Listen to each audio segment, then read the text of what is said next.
You know, I'm going to pass this book around for people to take a look at while we're talking. We've got about an hour and a half together today, but that book is a good primer on what a whole lot of layers of the Affordable Care Act are all about. I have been speaking extensively around the state to groups who are concerned about how this affects individuals, to small businesses. I think in this room, from the list that we got of who was showing up today, we probably got a fair majority of large employers, people who've got at least 50 or more employees. But let me confirm that if I can. How many people in the room represent an organization that have 50 or more employees? Okay, maybe at least 2/3 of you. Most of our presentation will be focused on that. If you were here back in August last year, was the last time I stood in front of this audience here in Ventura, in this room, giving a talk on healthcare reform, and we didn't know a lot then. We thought we knew a lot, but a whole lot has changed. So we're going to really focus this presentation on what's recently changed. Really since November, December, January, and February have been months of a flood of regulations. Some of this, I think, has a lot to do with the politics. The presidential election was, right up to that point in November, and until that election point was passed, a lot of the regulatory agencies were not sending out a lot of support on what the law had already back in 2010 had envisioned, but the regulators hadn't put on paper for us to fully understand until after the election cycle was completed. So we're all in a position of trying to run ahead now and figure out how this applies. The good news is, though, there are elements of good news. But let me start off with a disclaimer. I'm not an attorney. I'm not your CPA. You definitely need those folks to work with you in your specific situation. We'd be happy to sit down with each and every one of you and look at your specific fact set. So don't take a generic presentation and say that's what I learned, I'm going to do that for sure. You do need one-on-one advice to understand how this applies to your specific situation. And one of the takeaways from this is an open offer from Barclay to sit down with you and your team to help figure out your specific set of issues and how the Affordable Care Act is best applied to your situation. So what's new? We now have a clearer picture of what the Affordable Care Act compliant benefit set will look like, both from insurance carriers, because the insurance marketplace is still relied upon by the Affordable Care Act, and by the exchange, which a lot of people are confused about. Yes, it's a government entity, but it's not taking over healthcare. It's providing a doorway, a kind of a shopping mall, if you will, for insurance companies to have a simpler way of reaching the consumer. We'll talk a little bit more about the exchange in a few minutes. We know who must be covered. That was a big issue. We weren't sure if we're having to cover families or not, etc. There's clarity on what large employers have to provide now in terms of minimum benefit standards. If you don't offer benefits right now, and you are a large employer, the biggest concern you probably have in your business is, what's Affordable Care Act going to do to my bottom line? How is that going to impact my numbers? And understanding who we need to cover and what the minimum benefits are, and in particular, what affordable actually means under the Affordable Care Act are critical elements, and we will dive into those fairly deeply. Within our time frame, though, we won't be able to dive into every little nuance of the Affordable Care Act, but we would be happy to sit down with you and answer any particular questions you have about details. I'm going to try and do as much as I can to hit some of the high points, give some time to our guest speaker from Data Tech, because a lot of you want kind of technical answers on what do I need to pull from my data system and how can I start that process. So let's cut to the chase. Is it good news or bad news about all these regulations that have come out in the last few months? Well, it really depends.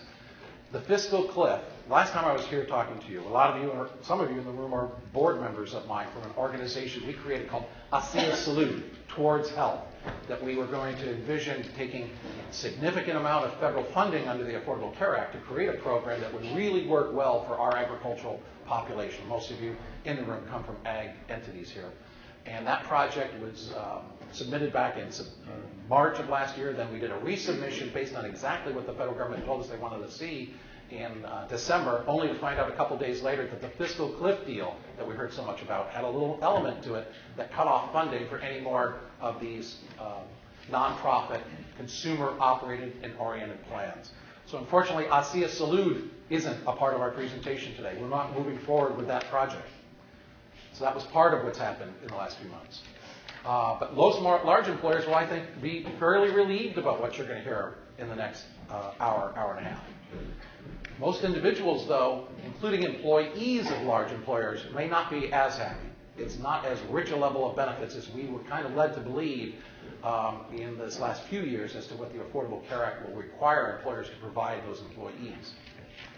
Even lower income folks, the people who are supposed to get subsidies from the federal government to help them pay for health care, may not be as happy with what they actually see coming from the exchanges, etc., and how much those subsidies actually help them pay for health care might not be as generous as they had hoped.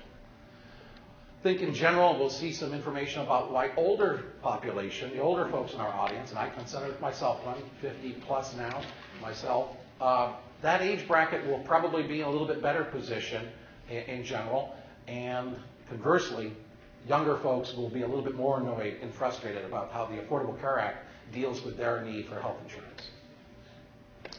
I think it's important to understand the Affordable Care Act really sees three marketplaces, and you can get very confused if you're trying to mix the different issues that might come up in these three marketplaces. So I'm going to try and talk about these parallel lines of issues, but reflect on the differences in each of these three. So in the individual marketplace, we know from the Supreme Court decision last summer that all of us as Americans have a responsibility to provide ourselves with health insurance. Either we get it individually with an insurance broker, or we go to the exchanges that are going to be set up, or we get it from our employment. One way or another, we're supposed to have health insurance. Now, the flip side of that, the good news is we're going to have guaranteed issues. So if you've had health problems in the past and pre-existing conditions, those will all be wiped away as of January 1, 2014. No insurance company out there will be able to decline you. Let alone, not just decline, but they won't be able to even rate you up a penny for the fact that you had a heart attack 6 months ago. So you have a twin brother, you're perfectly healthy, your brother's had cancer, you're going to get identical rates for those two twin brothers.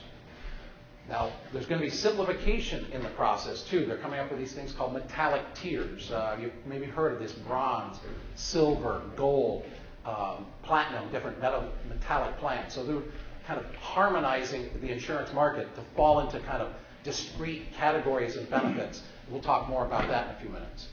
The carriers, the insurance carriers, have been seen to be making too much profit off of health insurance. So they put in force, actually a couple years ago now, the medical loss ratio rules, which mandate that insurance companies give back, in terms of covered benefits, at least 80% in the individual market and 80% in the small group market. And in fact, in the large group market, they have to give back 85 cents on the dollar they bring in and limit their overall expenses to no more than 15% in the large group market.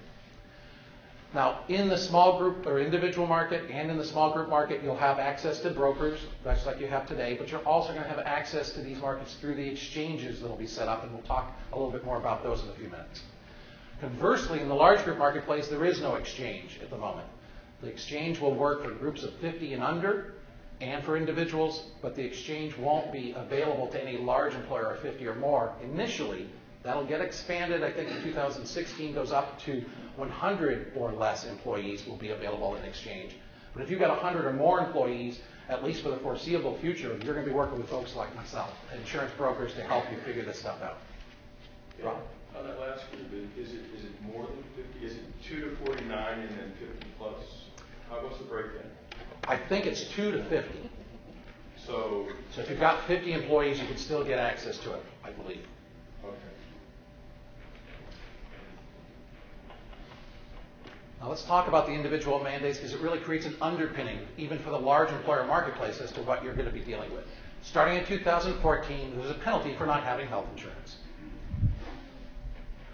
The penalty is a non-deductible excise tax that's the higher of, in 2014, 1% of your income. Now, if you've got really low income, there's some minimum thresholds that even for low income individuals, they'll be paying at least $95 per adult in the family, about half that for each child, and that's capped at $285 in the first year. But really the important element for most people is going to be this 1% of income. Now that number automatically doubles under the law next year, 2015, and goes up to 2.5% of your income in 2016 and beyond. Now there are capped, if you're Justin Bieber and you just released a major hit album, you're not going to get 1% tax on your $14 million.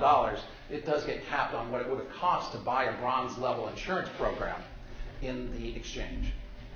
But the question, right from the start, the analysts were talking about, is that enough to incentivize people to buy insurance? If the whole core of this is we're trying to get people to buy insurance and not be uninsured, is 1% or even 2.5% enough when we know for most people it's going to be 4, 7, 10, maybe even more than that % of their income to cover themselves, and maybe even more than that to cover their full families.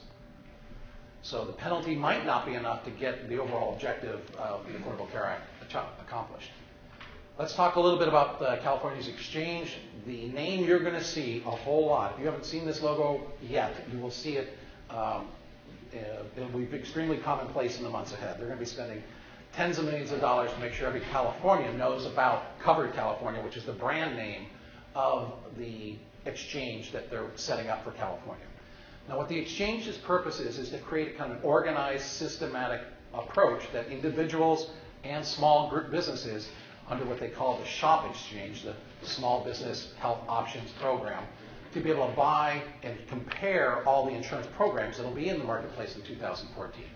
Now, we're not talking about government-run insurance. This is just government-organized purchasing of insurance. You'll be still able to get to your insurance carriers. At least we believe most of the market's current carriers will be available in the exchange. At the moment, they're reviewing proposals from each of the major carriers into Covered California, and the board of Covered California is going to be what's called an active purchaser. In other words, they're going to help manage how many insurance companies actually have access through the exchange for each geographic region of California. There'll be about 19 different geographic regions, and Aetna might be very prominent in the southern part of the state because they have a good network, but because they've got a thin network, Covered California may decide to drop them out of geographic regions in the north. This is all stuff that will be done by the board of Covered California in terms of managing the marketplace for employers. Now, if you still wanted Aetna and you were in an area that Covered California didn't cover, you would still be able to go to Aetna through an insurance broker and get individual coverage through Aetna. But Covered California will manage how many plans are available in it as, in essence, an internet-based shopping mall for you to decide what plans you want. Now, the biggest issue we've had with the exchanges is part of the legislation made it clear that because the exchange is where you get your federal subsidies, if you qualify for them, those programs are not going to be available to anybody other than U.S. citizens and those legally present here in the country. So the exchanges and the subsidies are not available to everyone, every California resident. You have to be a legal resident in order to have access to the exchange programs. Another piece of the puzzle that's just recently become in focus, and I think it's important, in fact, we've got a press release in your little packet of information about Pinnacle Claims Management has actually been awarded the management contract for handling this small business shop exchange part of the overall program. Pinnacle Claims Management, if you know that name, is actually an entity owned by Western Growers. So Western Growers Management down in Irvine has a division that's been specializing in self-funded plan administration for many years. They applied for and have actually won the contract from Covered California to be the management hub for organizing information. That may be very helpful for small businesses in agriculture to have that kind of intimate relationship with an organization that knows us and also will be running the programs. Hopefully we will get not preferential treatment, but at least clearer access to what's available on the shop exchange if you're a small business in agriculture. Now, who's eligible for these federal subsidies? Basically, the federal government's going to help anybody with 133% of the federal poverty level, which we'll talk about in a second, all the way up to about 400% of the federal poverty level. These are advanced income tax credits, though. That means at the end of the year, you're going to have to kind of do a true-up. What was your real salary? We estimated your salary at the beginning of the year, and we gave you a subsidy based on what we thought your salary was going to be. But it turns out your salary was a lot more. That means you probably qualified for a lot lower subsidy. So some of the money that people will be getting through this subsidized health insurance in the exchange may actually be money they have to repay at the end of the year when they do their taxes. But the federal poverty levels are listed here. It depends on the size of your family. Federal poverty level is in the first column. The second column is 133% of that federal poverty level number, and then all the way up to the 400%. So for a family of 4, you could be making anything less than $30,657 means you've made less than 133% of the federal poverty level, which means you actually will qualify for expanded Medicaid coverage is the national term. Medi-Cal is what we call it here in California. So if you're below this number, we're a family of four, you're actually going to get government paid for health care, no cost to you through the Medi-Cal program. But if you're making more than that, up to $92,000, you will get some form of subsidization through the exchange, depending on what kind of plan you pick. Now, the way that subsidy works, though, it's going to be a cap on the cost of you and your family's health care at the second least expensive silver plan that's available in the exchange. Now, we haven't explained what a silver plan is yet, but basically the cap floats based on how much you make. So if you're at 133% of the federal poverty level, the plan is going to be capped. That second least expensive silver plan will cost you no more than 3% of your family's income. Now, if you make 300% of the federal poverty level, it's going to go up to 9.5% of your federal poverty level. So the subsidy takes off whatever the cost is for the premiums that goes above that threshold. So you're kind of locked in at a percentage you know going into the exchange. If you're making less than 400% of federal poverty level, what you can buy a silver plan for because of this percentage relationship of what the plan will cost, because the subsidy will take care of whatever hangs out over above that percentage of your income. Now, we'll run through an example here to make that a little clearer.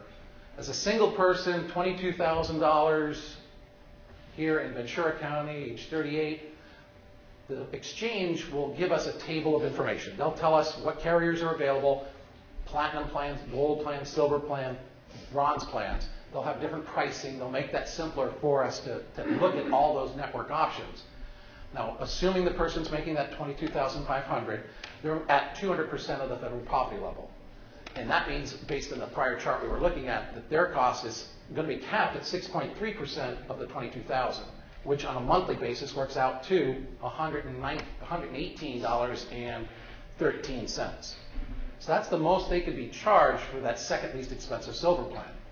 Since the premium for the second least expensive silver plan is worked out in my little chart here as an Anthem plan for $350, that means that the actual subsidy is the amount that costs more than that. So $350, the cost of the plan, minus what the employee share is, $118, leaves us with the federal subsidy of the $231.87. That's what the federal government, us as collective taxpayers, will be paying for this individual's health care. Now, the law doesn't require them to buy the second least expensive silver plan. They can take that money that's been calculated to be their actual subsidy and use it anywhere on the chart. So if they really want rich coverage, they can use it to pay 40% of Aetna's platinum plan if they wanted to. Or likely, I think, most human nature, if you're just trying to keep your costs down, you're not going to put more money into health care. If you're healthy, you're going to say, well, what's the lowest amount I can put in? Well, the way this works out, Kaiser's got a plan for $225 in the bronze level category. I'm probably going to use all of my subsidy to pay for that bronze level plan. So we probably see a lot of people using the subsidy to move into the bronze level categories. Now we'll talk about what that means in a minute. The benefit levels, again, there's this concept of bronze, silver, gold, and platinum.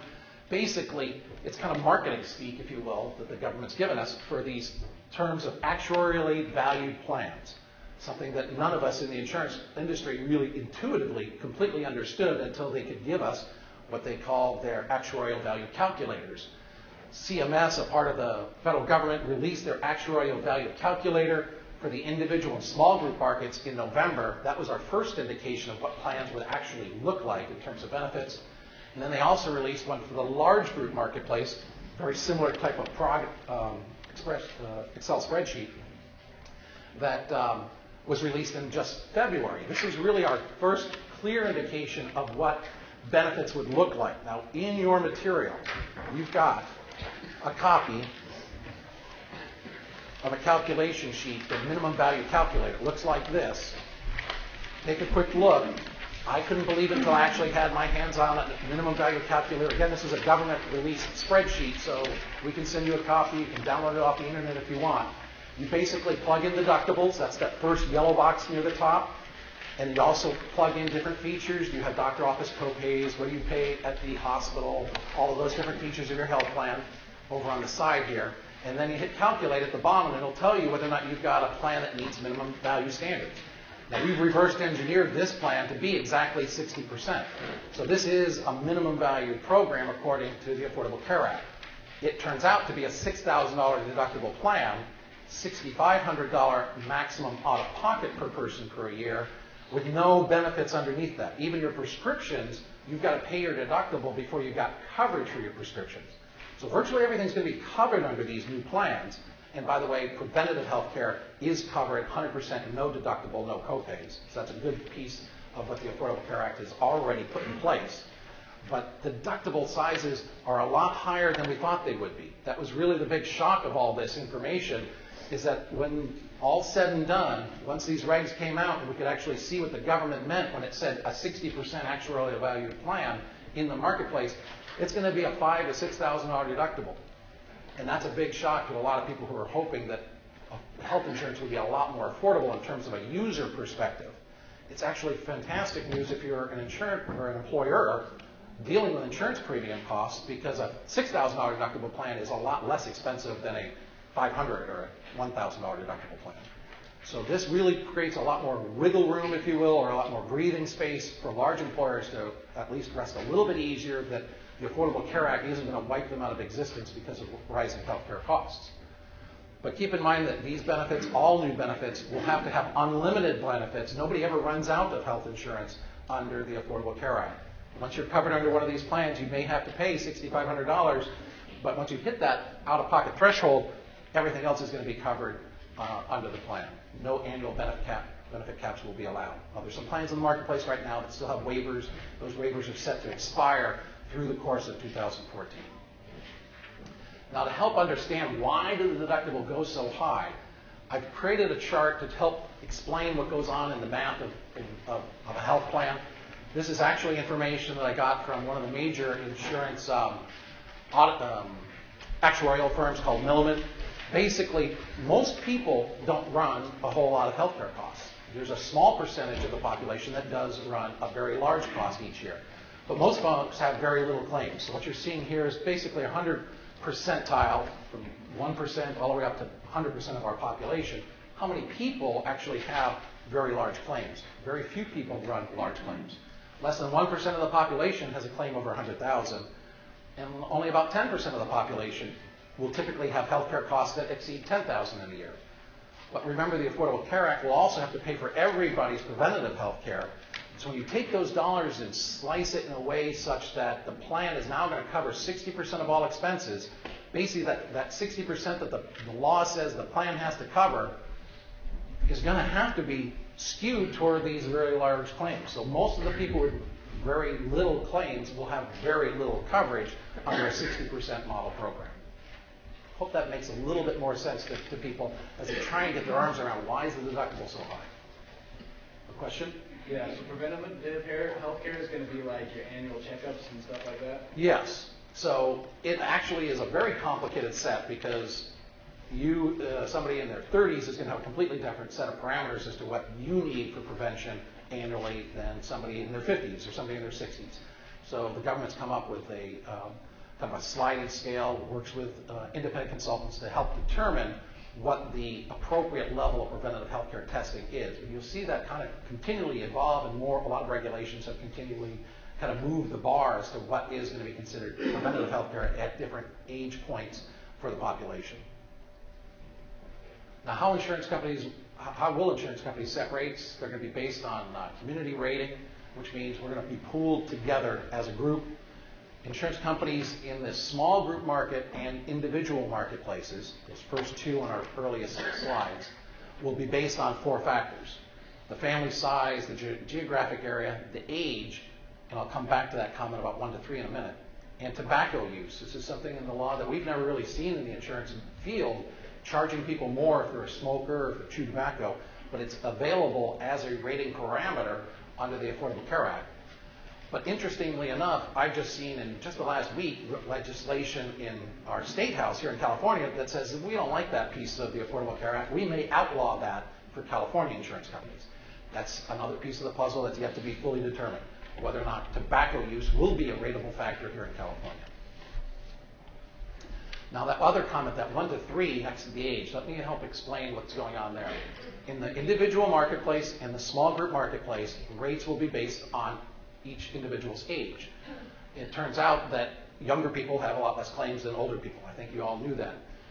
Based on some actuarial data, we can see that somebody who's a male, 22, generates about $1,100 worth of annual health care costs, and somebody who's 62 generates almost $6,000 worth of annual health care costs overall on average. That's a natural ratio there, about 1 to 5.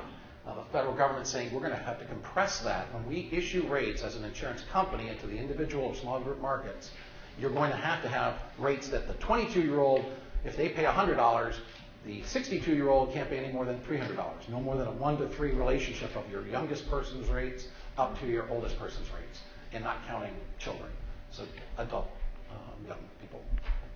These programs are based upon providing coverage merely to the employee and dependents. We're going to come back to that, but yes, it is, in terms of employer responsibilities under the large employer rules, we're going to come back to that, but it is employee only, not full family. But these rates will be based on each individual in the family coming up with a family rate. Now, a lot of people said, well, why don't I just, if I'm healthy, wait until I get sick, then go buy the insurance? That wasn't really dealt with in the Affordable Care Act. You could say that that was a major hole in the Affordable Care Act, but they have come up with regulations to help plug that hole. Basically, they're going to open up, to prevent what's called adverse selection. People wait until they're sick before they buy the insurance. They're going to make sure there's an open enrollment window. It's going to operate very similarly to what we do already for the Medicare population. Your parents, et cetera, who are looking for your help every October, November to figure out what their new Medicare plan looks like. We'll have a similar set of situations. So in the first year, the door opens in October 1st and will run all the way through March 31st for individuals and small businesses to decide whether or not they want insurance. Annually, from that point forward, it'll be October 15th through December 7th for you to decide what you want for the following January year. Now, there will be special enrollment periods if you lost your coverage because you had coverage through your spouse, but now you're going to get it or need to get it through the marketplace because the spouse lost their job or something. Then yes, there are going to be windows of opportunity for individuals who've lost their eligibility otherwise. But one of the things that the regulations have clearly indicated that every insurance company, including insurance companies that sell to large employers, have to offer guaranteed access, which means everybody who comes has to be offered insurance coverage. Nobody can be turned down, and we can't rate based on health parameters. So the big question in the insurance company market, if I've got 1,000 workers who come to Blue Cross for a plan, and it turns out that only 15 of those 1,000 workers want the plan, normally an insurance company has a participation guideline that says, we can't write just 15 of your 1,000 eligible people. The regulations have really put a huge cloud over that at the moment. It makes, a strict reading of the regulations seems to indicate the insurance company will have to take the 15 and deal with the issues that come with that kind of adverse selection. So until that's fully clarified by getting insurance companies to go in on writing and tell us in the brokerage community how they're going to deal with that issue of losing the participation guidelines they've relied on so long, we're not sure exactly how that plays out. There's a piece in your material that talks about that with a kind of red banner heading on insurance company rules in the marketplace. So that's a big piece of the puzzle that I wish I could tell you for certainty how that's going to work out. I don't know. It might be middle of the summer before I can tell you how insurance companies are going to deal with that guaranteed access issue, especially in the large group marketplace, especially as many of you in this room may have a lot of uninsured workers currently. So the rest of these comments are going to deal with the large employer, player pay rules. Let me cut to the chase on this stuff. You're going to have basically three options. You're going to either pay a penalty to the IRS, or you're going to be buying insurance, or you're going to be creating a program under some version of a self-funded plan. In a very simplified way of getting us started in the conversation, I'm going to throw out some numbers. You're going to be looking at around $297 per employee as a cost if you pay the penalty. You'll not have any waiting periods to take advantage of. You will not have any employee contributions to the penalty. If you buy insurance, it will probably, because of the way these deductibles are working out and what you'll have to offer as a minimum plan, You could probably do a benefit plan with Western Growers, United Ag, Blue Cross, Blue Shield, the entire marketplace will probably be able to give you a plan for your average employee that'll cost somewhere, we think, in the neighborhood around $250 per person on average. And yes, you'll get a waiting period to work with, so people won't be added to the plan automatically or immediately. And you will be able to have employee contributions to help defray the cost to the employer of that program. And then all of those advantages, plus the fact that if you've got actually a healthy workforce, doing this on a self-funded basis, if your employees really stay healthy, could drive that $250 number all the way down to maybe about $150 on average is our best overall estimate. So you've really got 3 scenarios to look at. We'll work with you individually to figure out what's best, but let me fill in as to how and why I got to some of these figures. The large employer strategy, though, I think is going to come down to a couple of major issues. You're going to have to look at your company culture and your brand as a company. I think that's most important for you to understand. Who are we as a company, and who we want to be seen as in terms of how we deal with our workforce? There's the competitive labor situation. I talk to every employer I talk to in agriculture in this community is talking to me about it's really hard to get workers in the field, and we need to be competitive, not just in terms of wages, but in terms of benefits. And we don't want to be in a situation where the guy next door is offering something that we're not, and they're getting all the labor, and we're not getting anybody to do the work we need.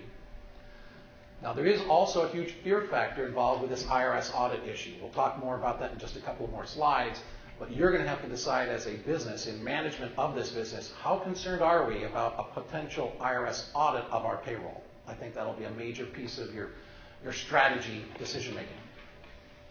Now, we think you're going to be able to offer, as you saw in the prior slide, an Affordable Care Act compliant program that offers the coverage that meets the minimums in a way that it makes a lot more sense than paying the penalty. We haven't found a situation yet where an employer is better off by just paying the penalty. And the other point I talked about in terms of reviewing the carrier underwriting guidelines, that issue of participation requirements is going to weigh very heavily as to the kind of ultimate strategy we put on the table in front of our clients. We need to know that piece of information, but it's not knowable at the moment. The insurance companies haven't really reacted to these regulations.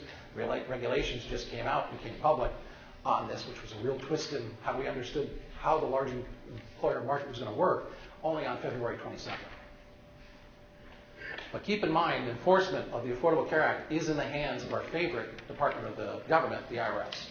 They've talked about from the very start of the law's passage that they probably in the federal government be looking around 16,000 new IRS agents.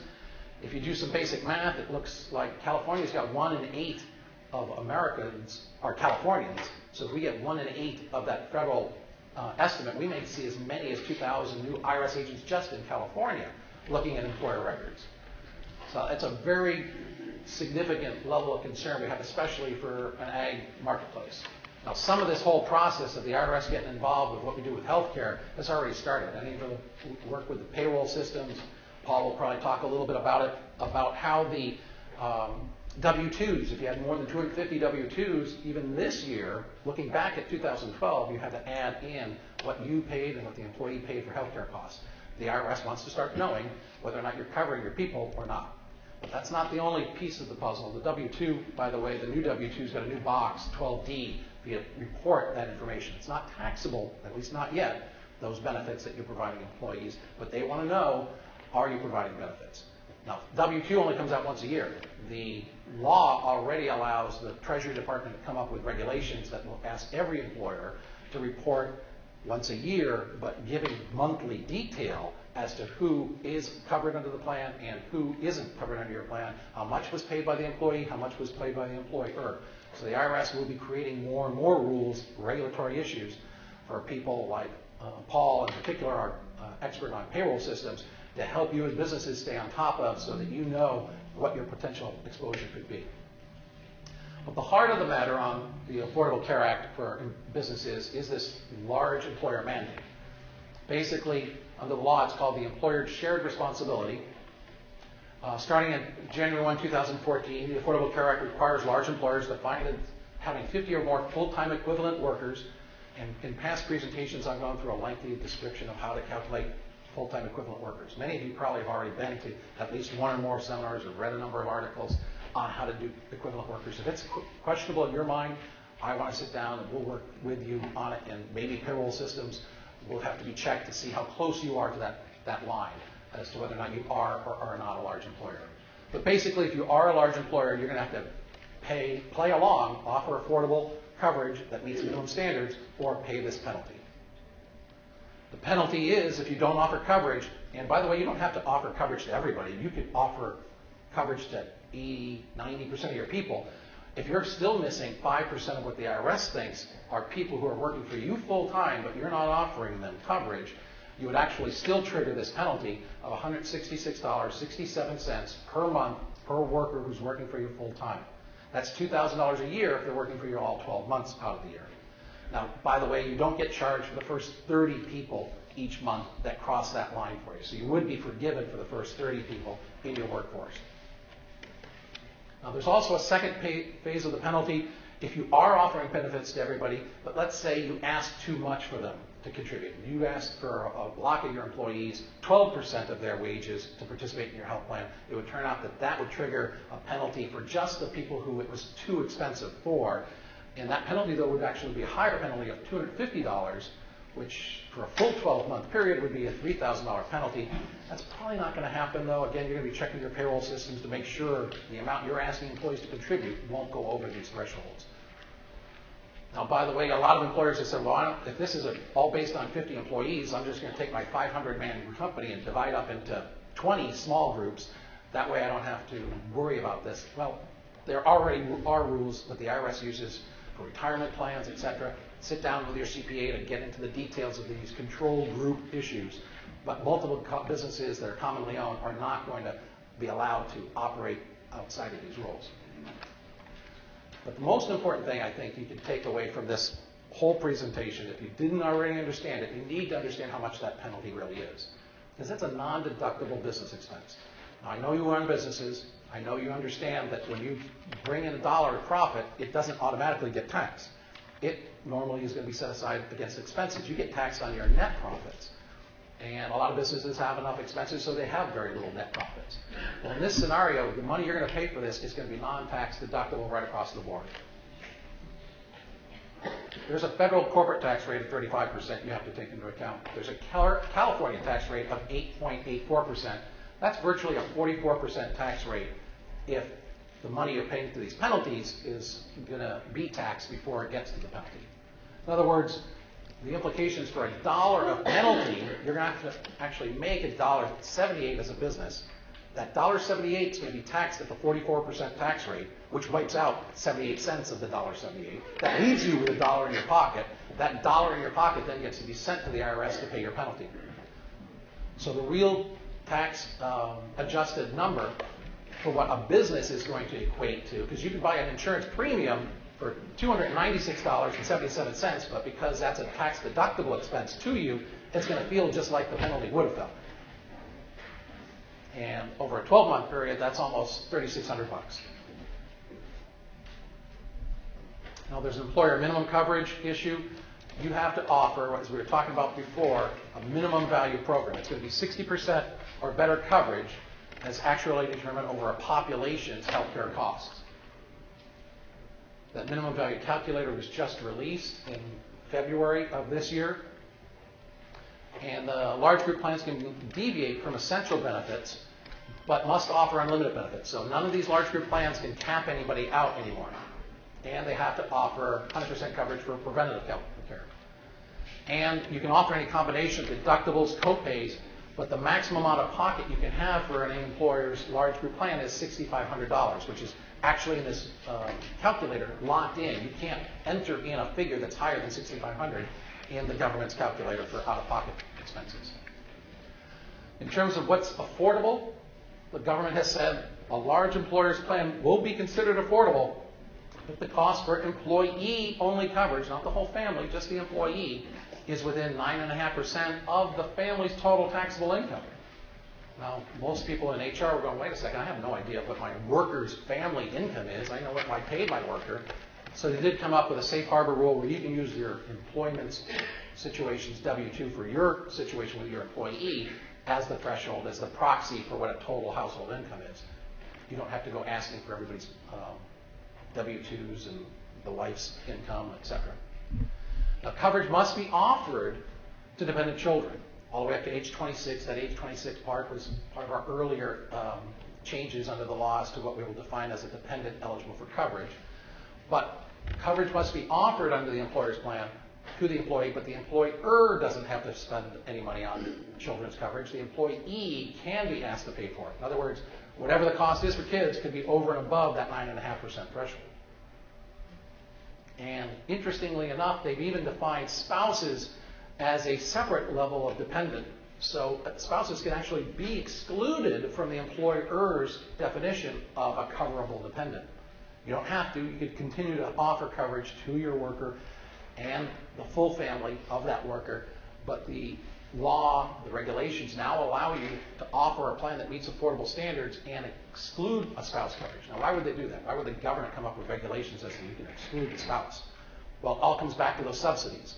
Because if the spouse never had access to the employer's health plan from the worker, then the spouse could go to the exchange and ask for subsidies. Because the subsidies are only available if the employee wasn't offered affordable coverage at the place of employment. And because the spouse was never offered coverage through the employee's work environment, then the spouse has a right to go to the exchange and possibly qualify for those subsidies. You see how that connects? That wouldn't trigger a penalty, would it? Well, there's a good question. I don't know. How good is the IRS going to be at making sure that when they compare the records, they see somebody who's getting a subsidy, they also see somebody who's working in employment. There may be questions as to how quickly they can decipher with their own record keeping whether or not this was or was not an appropriate setting for whether or not the person had coverage and did qualify for the subsidy. So I don't know yet how the IRS will manage the data sets there that will apparently show some level of conflict. If the spouse doesn't have any income, how do they determine the subsidy? Based on the employee's income? All those subsidies are based on income only. So the income there would be zero, I think, for the spouse. Well, the subsidy, when they go to the exchange, it will be based on family income.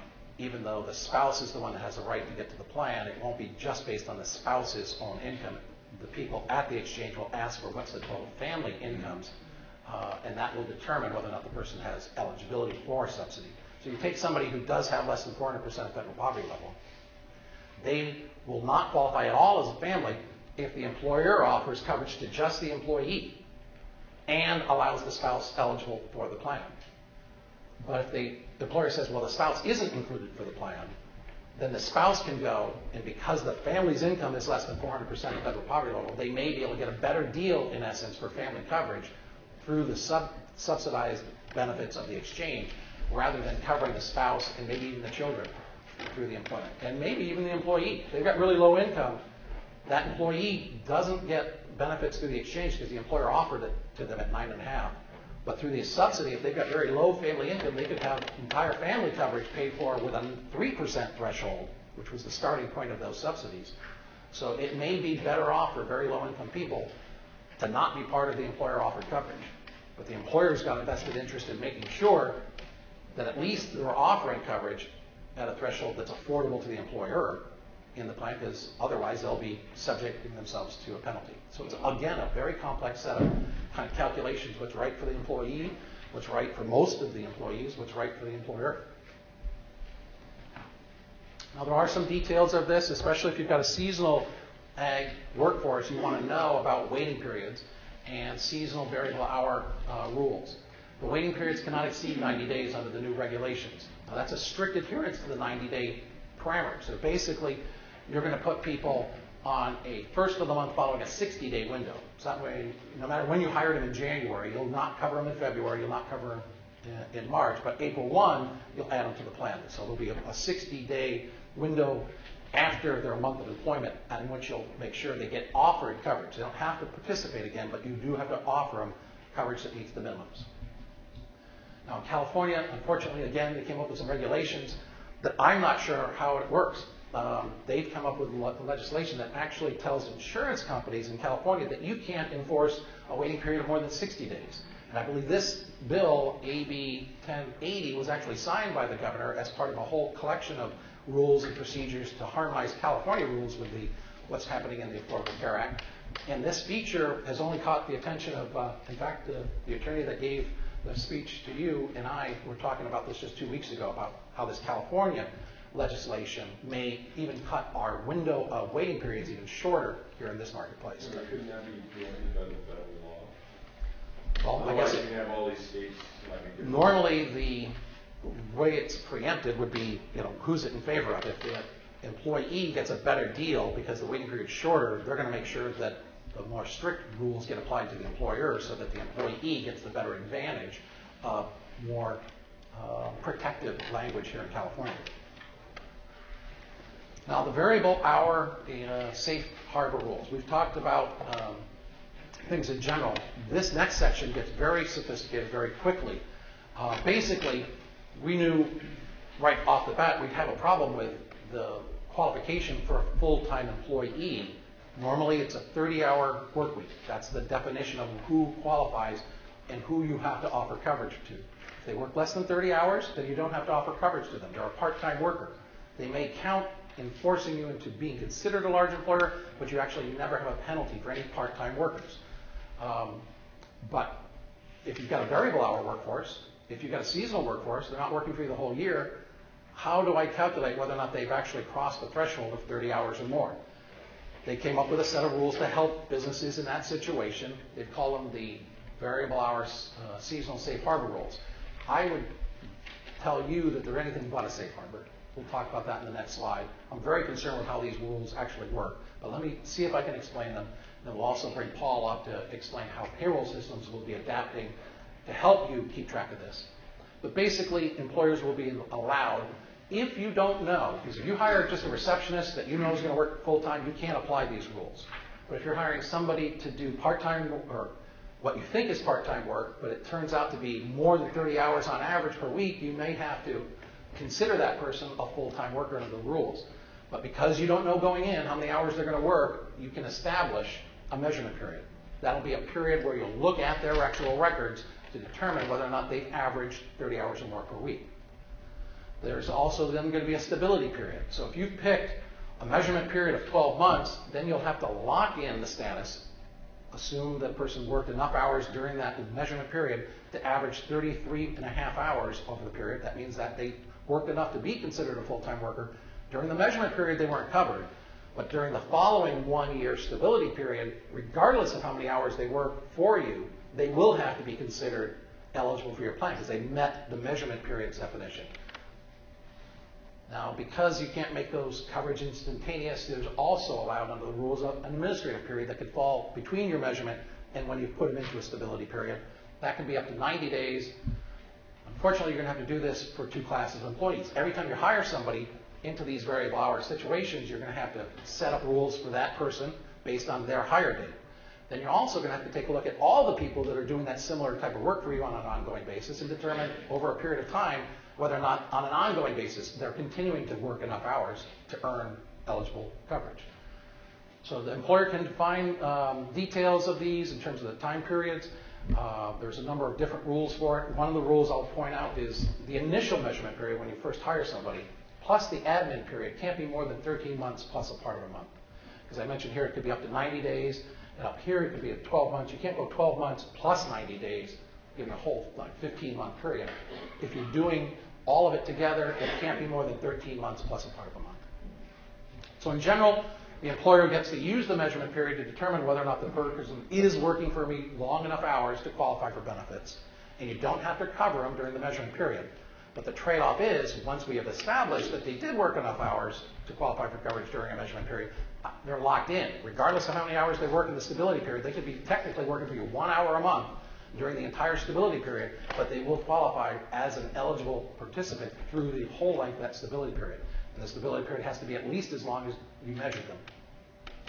Now, workers who have gone less than 6 months for you, or in other words, they're seasonal, they've come and they've gone. If they've been gone for less than 6 months, you're going to have to consider them a returning worker under the rules, unless parity applies, which means in that situation, the amount of time that they were working for you, let's say, was only was 3 months, and they were gone for 4 months. So they were gone from you longer than they actually worked for you. In that case, that person could be considered a new hire when they come back. Now, you can count on your payroll software to help keep track of this. We're going to have Paul up here in just a minute to explain how that might work and what they're doing at, for example, Data Tech, but I also know they're probably doing it Famous, and they're doing it at most of the major firms. But basically, I see a lot of problems with how these rules apply to the ag workforce. A lot of people come to me and say, well, I'm going to do this, I'm going to do that, I'm going to measure this. I think you're setting yourselves up for a world of hurt when you get into an IRS audit situation. Because even if you do this perfectly, the rules can certainly lead to worker misunderstandings of who is eligible for coverage. Somebody's working right alongside of another worker. They've been working a lot more hours than this person, but they still don't have coverage, and it's been 7, 8 months now. If they need coverage especially, they're going to get pretty irritated about the fact that somebody who works half the hours has benefits and they don't. Because all of it's based on the past, not current activity. There's transition rules between your initial measurement periods and stability periods and the standard rules for ongoing employees that can be complicated. Then you've also got to take into effect additional real-life situations like military leave and jury duty and FMLA. How do all those rules, when people aren't really working for you, they're not at your employment, but you still have to give them credit for the hours, all of that interplay with all of this. If a large employer makes a mistake, the way these rules work, if you've missed calculation and you didn't offer because you didn't think they were eligible for benefits because of the way you did your hours, and you missed by 5% or more of your workforce, technically the IRS would have the window to apply that penalty we were talking about across the board for everybody. So again, it's a huge penalty for the risk there. We think from some examples that we'll show you on some of our other material that just simply doing a waiting period for anybody who's working for you full-time in a particular prior month is where you want to offer coverage, even if it means people jumping in and out of coverage, probably is a lot safer bet than trying to work with these measurement and stability rules. Yeah, rather than go through all these hoops to exclude people, and the employers forego that and just provide the coverage. Absolutely, yes. So that's what we're recommending, that you maybe apply the waiting period at the first part of the season. If they're a new hire, go ahead and put them through a waiting period, but then put them on plan, keep them on coverage, unless they drop below a significant point, then you have to drop them off because they're no longer working for you full time. Certainly at the end of the season, they're no longer working for you, and that really simplifies things. I'm not going to get into the math on how waiting periods could really help an employer, but we've got some examples in the material that we were handed, and I can go through that with you one-on-one. Rula? Will the state have a hotline for employers to call to clarify some of these questions? Oh, sounds like a good idea, but let me bring up Paul. He's got some comments about how Data Tech specifically trying to address this. How many people already have Data Tech as software, by the way? I think we've got at least a couple of our clients who, and that's why I got in touch with Paul, because I knew at least a handful of our clients were already using Data Tech. I'll set you up, Paul.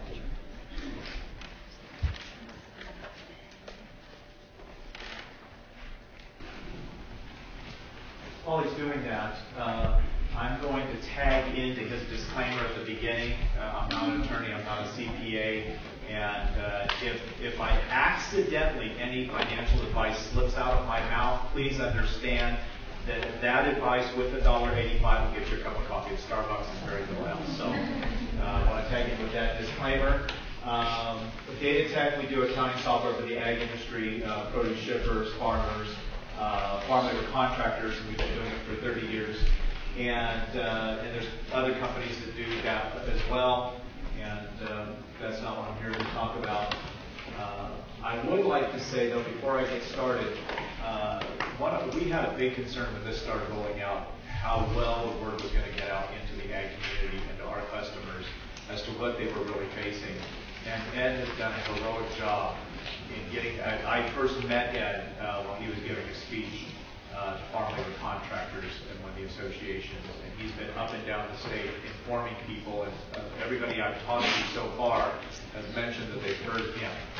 So, and I know he's subsidized, his efforts have been subsidized by Barclay Insurance, so they've done a great job, and we appreciate that. When he offered me to have an opportunity to just take 10 minutes, and after that he throws stuff at me, to talk to you about what you should expect from your payroll company as far as what can we do to give you the information so you can make decisions, so you and your professionals can help you make decisions.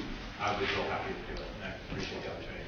Okay, so that's what we're going to talk about, using payroll software to monitor and document ACA compliance. Okay, so These two slides are stuff we already know. Farm payroll is unique, and I know not everybody here is in ag, but for those of you who are, you know exactly what you're facing. You're not just having the straight hourly employee that you know is going to be there full-time for 40 hours for all year long. You're doing hourly, you're working with piece rate, you're working piece rate hours. If you're doing cost accounting, then you're also dealing with your field numbers that they're working in, and what job IDs are they doing while they're in that field, and are they making minimum wage, and you've got 7 Jose Lopez's, and you've got crews, and times being kept on crew sheets and entered, and your payroll person has to be able to read that. And now if you're a farm labor contractor, you have to give a very specific detailed report to your grower, and there may be equipment charge. It's unique. There's nothing else that duplicates what you folks are doing in payroll. And because of that, your ACA compliance is unique. And again, you're dealing with sometimes a migratory, transitory workforce, and you have all of these questions. And again, I know if anybody wants to see these slides, I will send them to you. I'm not going to go into a lot of detail on that. So then the question is how payroll software can help. What information should I expect to be gathered, and what reports will I need? So we start with determining if I am a large employer. So your payroll software should be able to determine who are your seasonal and how many seasonal employees you have. Seasonal employees, right? So I'm not going into the okay. So, and then of my full-time employees, how many of my employees are averaging over 30 hours a week? Which employees are averaging over 30 hours per week? And of our part-time employees, how does their fractional equivalent affect whether we're a large employer or not? So what we've done is we put together, I know you can't see this report from where you're at, but there were handouts given. This is a 3 pages of a 22-page report. We took the 3 important pages. This is our full-time employee count report. And so here we have who our employees are, the days that they worked, and the hours in each month. And then it totals, first we had our seasonal employees, and now we have a total at the end of this for our total of full-time employees that were seasonal, full-time equivalent employees, and the total full-time employees. And then we take the same analysis and we go through our non-seasonal employees, and it gives you who they are and what their hours were and their total, along with totals, to determine whether, yes, am I a large employer, who's been working more than 30 hours per week, who's seasonal, who's not seasonal. All of those questions are answered with this report. So now we know if I'm a large employer. Okay. Now I want to determine the measurement period. We didn't go into a lot of information about that, and I'm not going to go into it here, but the payroll software should be able to give you the information you need to go through the different scenarios with your professionals to help you determine what part of the year, if you're going to make a measurement period, to make that measurement period.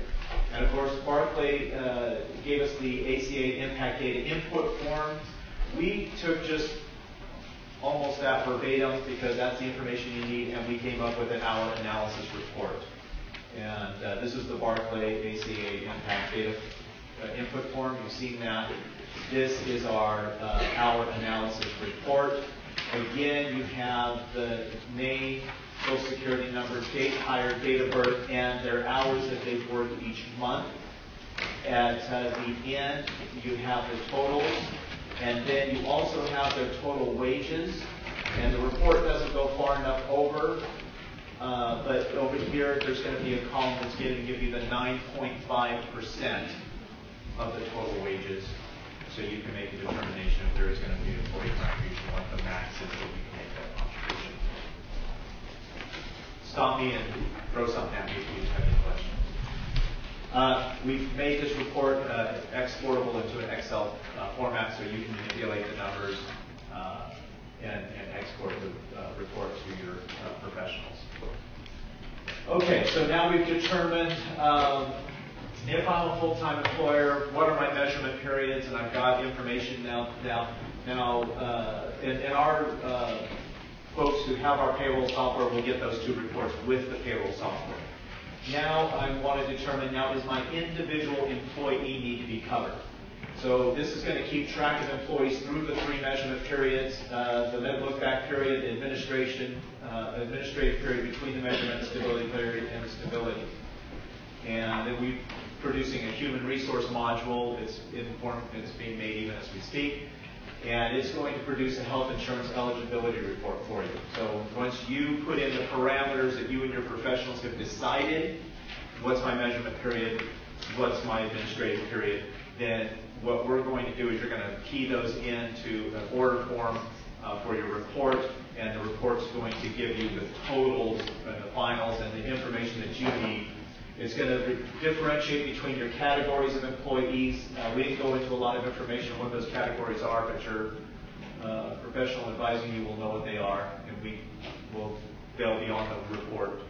They'll differentiate between new employees versus ongoing employees, and you'll be able to run a monthly report of who's going to become eligible based upon your criteria and your measurement period. In addition, our human resource module is going to generate an acceptance declination form for employees who become eligible during the measurement period.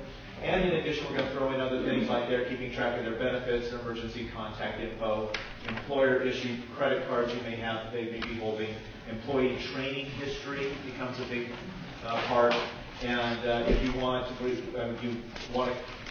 collect wellness information, there'll be some extra protection there on that information, but you can keep track of medication or allergy info for emergencies.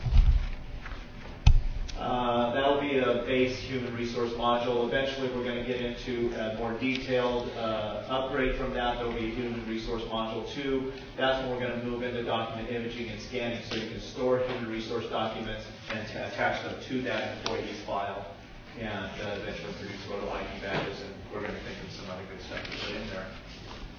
And that's it. The time is up. Any questions?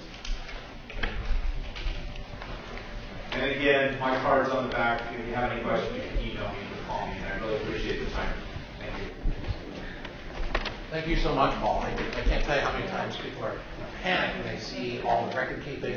It's great to know that the people who are in charge of doing the record keeping for you, helping build the systems, are already on top of a lot of these issues and moving forward and trying to make that part of your life a little easier. So we've already talked about these issues. I don't think in the final analysis, especially if you've got a very variable, a very short season, that you'd want to really explore the measurement and stability periods. It'll probably make more sense to do just a waiting period and make people eligible for the plan. Keeps your life a lot simpler, but it's good to know that the software is there, able to back you up if you want to explore the full issues of measurement stability periods. Now let's talk about strategies again in terms of the large employer marketplace. Possible avoiding strategies. You can limit the size of your workforce to no more than 50 employees. That way you don't have to worry about it. But a lot of you, that's years and years ago when you passed that threshold. You could move everyone close to it to part-time. Remember, only the people who actually work for you more than 30 hours or more are ones that you have to offer benefits to. And therefore, if you have a bunch of part-time workers, you wouldn't have to pay the penalties. You would still be considered a large employer because of how the full-time equivalent worker calculation works, but you would actually never get a penalty for anybody who didn't work for you at least 30 hours. You can pay all employees at least 40% of the federal poverty level. How many of your CFOs go for that? You can offer a 60% minimum value program as your health plan, and base your employee contributions right at the top at 9.5%. Remember, that's only the coverage for the employee. How many people do we have in our workforce that we know will be up for spending almost 10% of their payroll on a health plan that offers them a $5,000 deductible? I can't think of too many saying yes. So you can, the way these regs have come down, as a large employer, meet your responsibilities under the Affordable Care Act fairly easily by offering a plan that meets the benefit standards, asks employees to contribute at or close to those maximums, and feel safe in a sense that the IRS auditor won't be able to hit you with those big penalties. The problem is all of those will still end up with a bunch of W-2s with a bunch of zeros on it in terms of what was, because these people are going to waive the plan. They're going to have the documentation, maybe with Paul's system, automatically generating the paperwork, and maybe eventually you'll be able to scan that back into your electronic filing cabinet. So you'll have the records to tell the IRS auditor, hey, we did this the way we thought was needed. None of our employees thought affordable was actually affordable for them. So they've all waived off the benefits that we offered. That gets you through the audit process, but that audit process may also entail, because we have no idea, especially in the ag workforce, when IRS gets involved, is this going to turn into an ICE audit? What do they do with a bunch of W-2s that once they've looked at them, it's clear that these Social Security numbers and these names aren't matching up to the records we have in Washington? How much other issue comes up when you've had that IRS audit done? So avoidance strategies are out there, and for some employers that might be the way to go. We think that a lot of employers, especially those in ag, will be concerned about the IRS audit. They'll want to have a benefit plan in place. They'll want to have something on the W-2. They'll want to have all their full-time employees, at least the employee themselves, covered under a plan that at least is somewhat affordable to the employee and to the employer. So let's explore what we can do in terms of embracement strategies. If you're a small to medium-sized business, what you're probably going to be doing is looking for a bronze level plan in the marketplace and then meeting the needs of your employees with things that are already available, like flexible spending accounts, health reimbursement accounts, health savings accounts. We think those parts of the law, some of them have been tweaked a little bit with the Affordable Care Act, but most of them are pretty much still intact as planning strategies.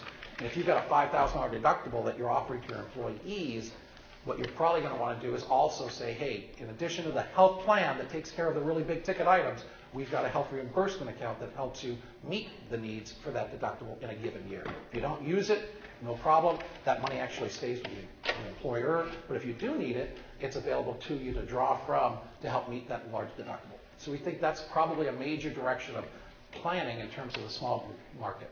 If you've got over 100 employees, you probably want to take a look at partially self-funding your workforce. You have 100 or more employees, there's a lot more flexibility in how we can plan your benefit exposure and do it in a very affordable way by customizing your program.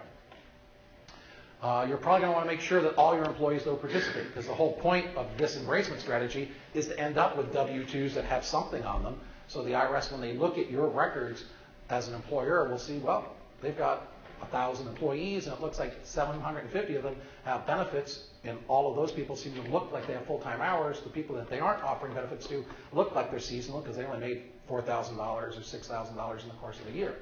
And the other records that we're getting indicate that that person didn't work long enough to qualify for full-time coverage.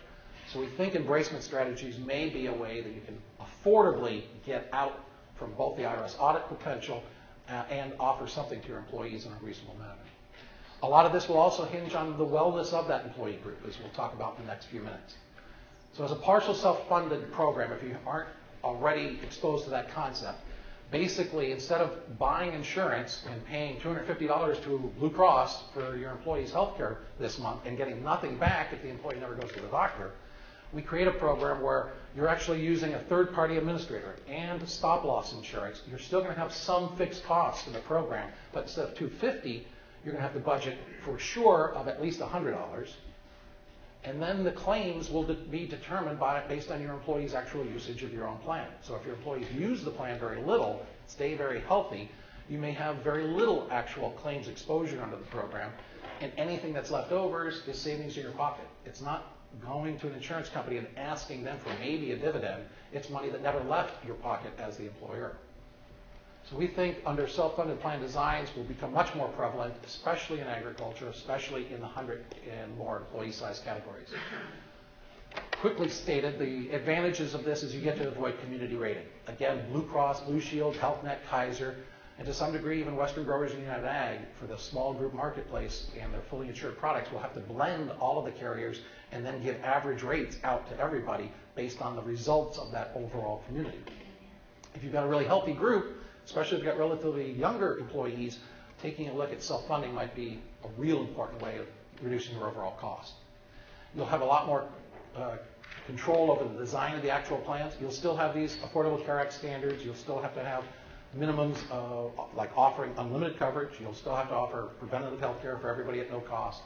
But you'll have more freedom of other issues of plan design. You'll have all control over the claims funding. You'll know when the claims dollars are needed by your administrator to pay the claims, because It's your employees that will be given benefit through those claim dollars.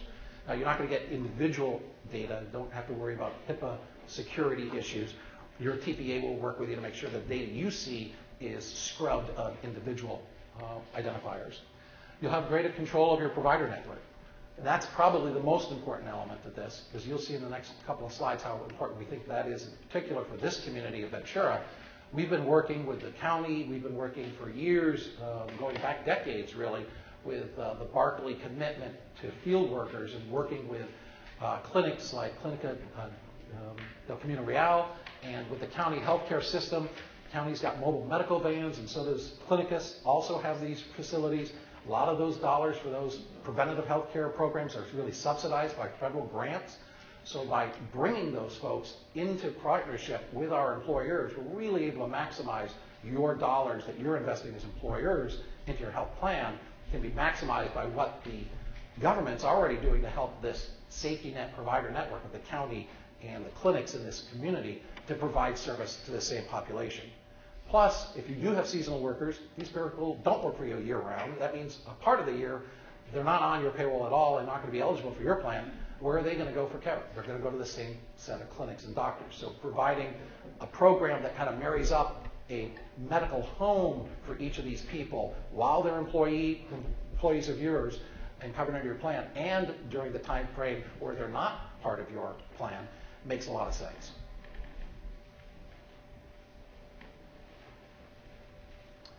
Now, getting information about how healthy your workforce is one of the things a lot of employers want to know. Well, should I do self-funding? Well, the healthier your workers are, the more that makes sense, because the healthier they are, the less they're going to use in terms of healthcare dollars. And we can help you get a window into that by doing preventative healthcare measurements. Again, those mobile medical clinics and those teams with pop-up tents will come out to your orchard, come out to your parking lot, come out to your place of business to help your employees in a very orderly, very efficient from an economical point of view, get basic preventative healthcare testing done. It saves them time. They don't have to take time off from work to go to the local clinic in town. It's just 5 minutes at the end of the row when they're putting their strawberries on the truck. So how do we help? How does Barkley really help you take the next step? Well, we see ourselves, in essence, kind of as the quarterback of this whole process, figuring out which third-party administrator works best for you. Now, there's some programs that you may be familiar with, Western Growers and United Ag, but there's Coastal TPA up in Salinas and Transwestern over in Fresno, EBAM down in Orange County. All of these are organizations that do work in the ag sector already, have farm worker populations, and are very familiar with the kind of issues that we come up with, the need for Mexican panel programs and the other things that make our programs a unique fit to our needs. These organizations already do.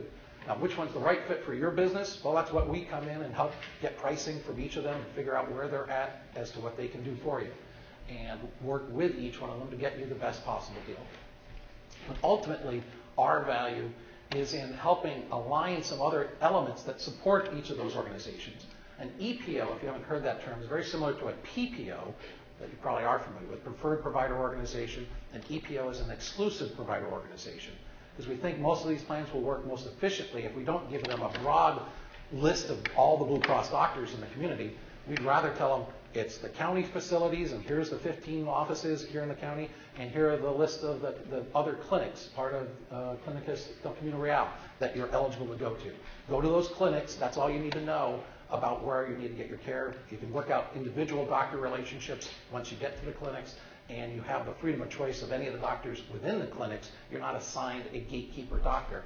But an EPO model that we are in the process of building right now for this community, I think, is the best way of keeping your healthcare costs down.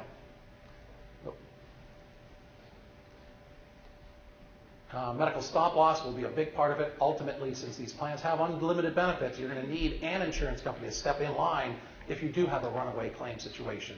And that's part of what we'll also be providing support services for, getting the right pricing for that. Enrollment. Most of you don't have robust HR departments. And there's a lot of work ahead as we take a whole bunch of people who don't have health insurance and find a way of getting them health insurance. But you can count on Barkley with our people like Maria, who's an expert in this area, has been added to our staff, and we're already putting a lot of other feelers out there for other talented people to join our team to help us help you through this process. And ultimately, it's going to come down to compliance. Keeping the IRS off your back, keeping the Department of Labor off your back, keeping all of your rules and procedures, the 5500s and all of the other things that the government continues to give us in terms of added reporting. You're going to need help for that, or at least someplace you can go to get some expertise. We've been doing that for our clients for years, and we'll need to up that game considerably as the marketplace expands. So to kind of wind this stuff up and get into more questions and answers, timeline for large employers. By 5 o'clock this afternoon, you need to know whether or not your plan year makes this really eminent for you as of January 1, 2014, or whether or not, because of how you've already covered your workers, you have a plan that would extend sometime into 2014.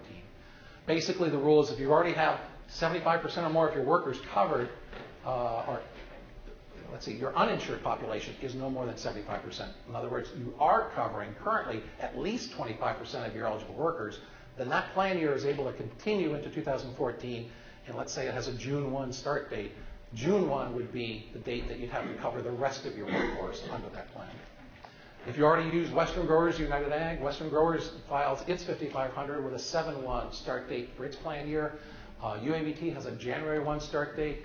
I don't think too many people in the audience have it, but I'll mention it. The UFW, for example, has a planned date of 9/1. So you got to take a look at your union contracts, et cetera, and understand what you're up against with all of those issues if you have collective bargaining arrangements.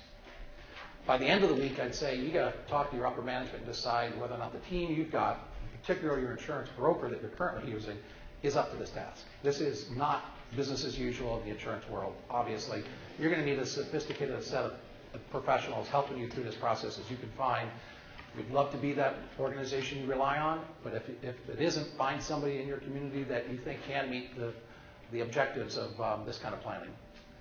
In May, you're going to evaluate your payroll records. Hopefully, you'll be sitting down with your payroll software company and figure out whether or not these impact studies can be run fairly efficiently. If you've got payroll systems that aren't going to help you and you don't think they're going to get there, obviously, Paul would love to have your name and contact information. They're building the system that does work.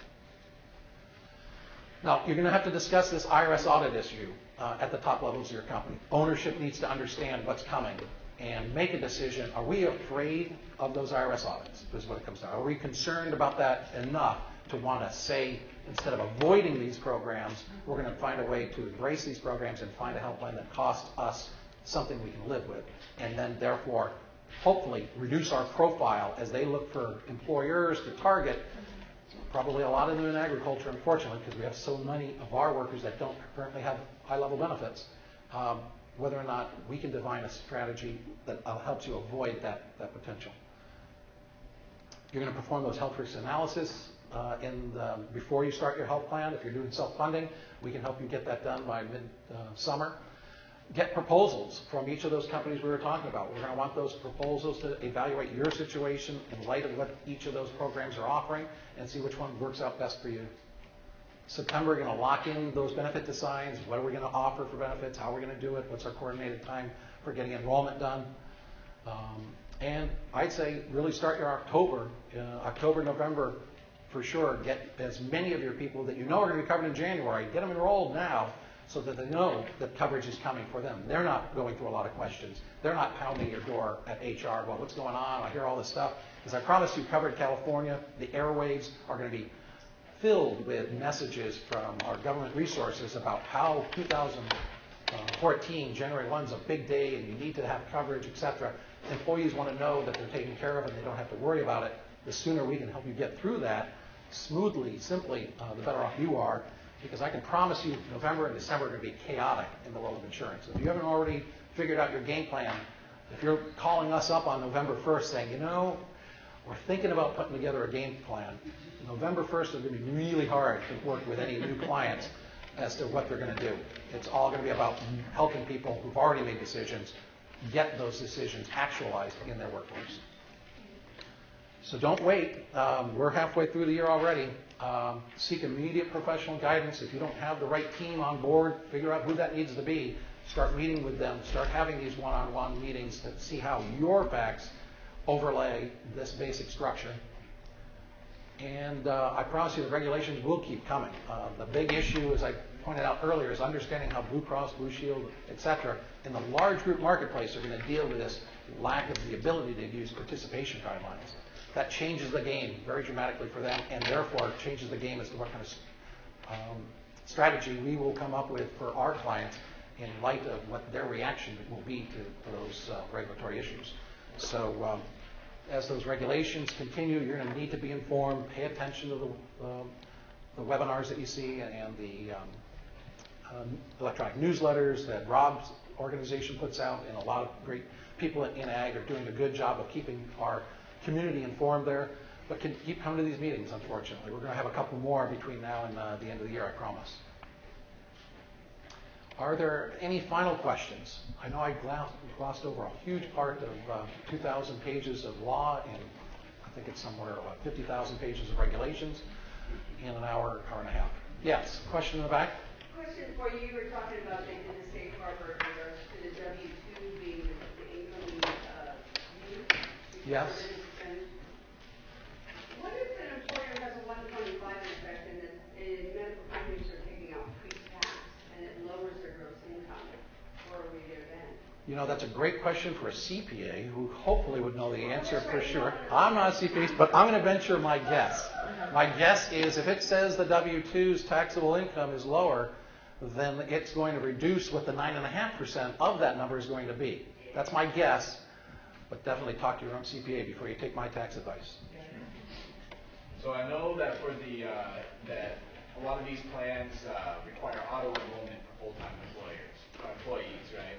Well, let me stop you right there, because one of the good news pieces of regulations that came out over the last couple of months was that auto enrollment, which was part of the Affordable Care Act. Basically what he's talking about, when the law was passed, they came up with a procedure, or the concept under law, that any employer with 200 or more employees would have to automatically enroll somebody in a plan, and then the employee would have to opt out of the plan. So as soon as you go to work for ABC Farms, you'd be covered under our basic ABC Farms plan. The employee could opt out. That automatic enrollment procedure for 200 and more groups was postponed. They're not putting out any of the regulations on that. They allowed that part of the law to just be pushed into the future. The Department of Labor basically said there's just too many moving parts to be able to put the regulations in place in this shorter period of time to make that happen. So there is no automatic enrollment requirement under the Affordable Care Act at this point in time.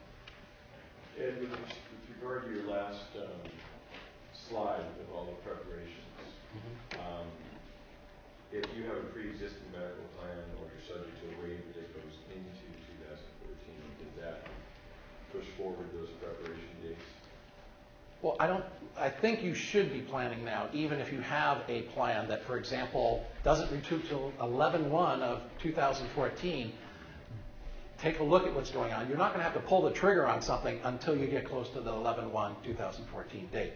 But you should be paying attention now. It's not that far in advance, especially as we take a look at these issues with the participation guidelines. I think in the next couple of months there's some regulations again, and insurance company interpretation of those regulations that'll be very impactful for the kind of strategy every employer ends up with. And you, if you've got an 11/1 start date to your plan and you filed the waiver, you do have, and you're covering at least 25% of your eligible workers currently under that plan. You'll be able to wait until that plan ticks to its first plan year starting after January 1, 2014 before you have to make all your changes. But it doesn't hurt to be planning ahead a little bit. Any other questions? Anybody else? Well, thank you all for being a really great audience. Is there any other comments?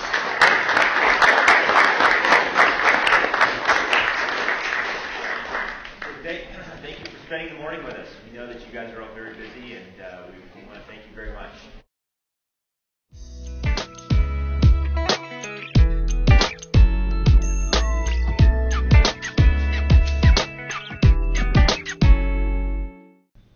Thank you again for attending today's seminar. If you wish for additional information, please give us a call. Thank you.